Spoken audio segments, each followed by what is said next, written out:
We now return to Bette Davis, an intimate portrait. Unlike other actresses of her time, Bette was not afraid to take risks. In fact, she relished them. Nowhere was that more evident than in her portrayal of the unsympathetic Mildred Rogers in Of Human Bondage.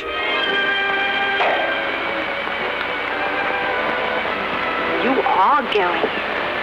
Do you always order champagne? No. Then why'd you do it now? I was hoping it would make you more friendly. Do you think it will? Well, one thing I can say for you.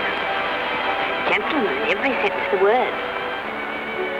I can recall the first time I saw Bette Davis on the screen.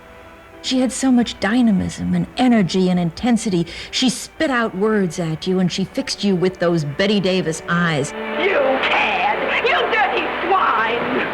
I never cared for you, not once. I was always making a fool of you. You bored me stiff. I hated you. It made me sick when I had to let you kiss me. I only did it because you begged me. You hounded me. You drove me crazy. And after you kissed me, I always used to wipe my mouth. Wipe my mouth! Much to Warner's amazement, Of Human Bondage enthralled audiences with its raw power and was a phenomenal box office success. Bette was now a star. Hollywood, too, acknowledged Bette's extraordinary talents. The following year, in 1935, Bette won her first Oscar as Best Actress for her work in the film Dangerous. But the roles that made Bette famous did not come her way without a fight. Angered by the mediocre roles that Jack Warner gave her, Bette went to London to make a film there for another studio. He begged me not to go. He said, please don't go. He said, I have just optioned a marvelous book for you. A new book by a woman named Margaret Mitchell, and the title is Gone with the Wind. And I was so angry about what they'd been giving me, like all these parachute jumpers and things. I said, I'll bet it's a dilly, and walked out of the office. If you can imagine, went to England, had the trial, came back about a year later and found out what Gone with the Wind was. She was a pioneer in the industry for all the other actors and actresses. And that was a great source of pride to her, that she could take the lead for the industry in fighting that type of conduct.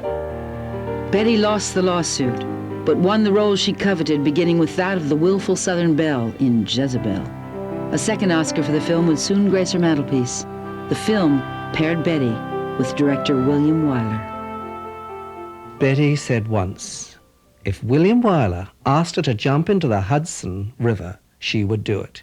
I think that tells you everything. She absolutely adored and admired this man. The rapport between the two of them it would warm the whole room.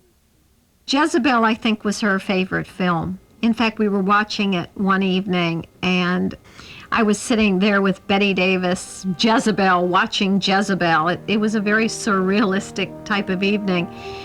Willie Wyler was the director, and she said, he's the man I should have married.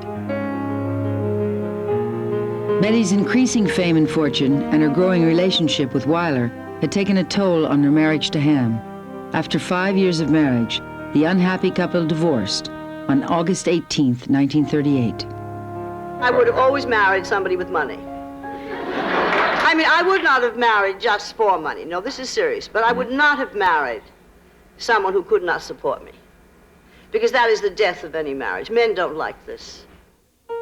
Whatever the ups and downs in her personal life, Bette's career was skyrocketing. By the end of 1939, she had made an astonishing 6 blockbuster hits back to back. I think Bette Davis went, 6 decades, 101 films. And as she progressed, she became or made each era her own. Bette had such a flair to be absolutely theatrical and larger than life, but she also had the ability to bring it down and to be subtle. She sacrificed a lot of her personal life, I think, for her career. Being in front of the camera, being on stage, working, creating was so important to her. But she paid a steep price for her fame. Exhausted and depressed, she returned to New England. Even though she lived in Hollywood, she would always have another house in Maine or in New Hampshire where she could come and relax and recoup her energy. While staying at Peckett's Inn in New Hampshire, Bette found just the tonic she thought she needed. A romance with 31-year-old Arthur Farnsworth. Bette was immediately drawn to this well-mannered horseman, amateur pilot, and social sophisticate. Bette was not very good socially. She had a small coterie of friends, and she could let her hair down a bit, you know. And she did swear a bit, like we all do. But she certainly wasn't good at parties with a lot of people she didn't know. She was the world's best hostess until the first guest walked through the front door. On New Year's Day, 1941, with Bobby as the maid of honor, Bette and Farney were married.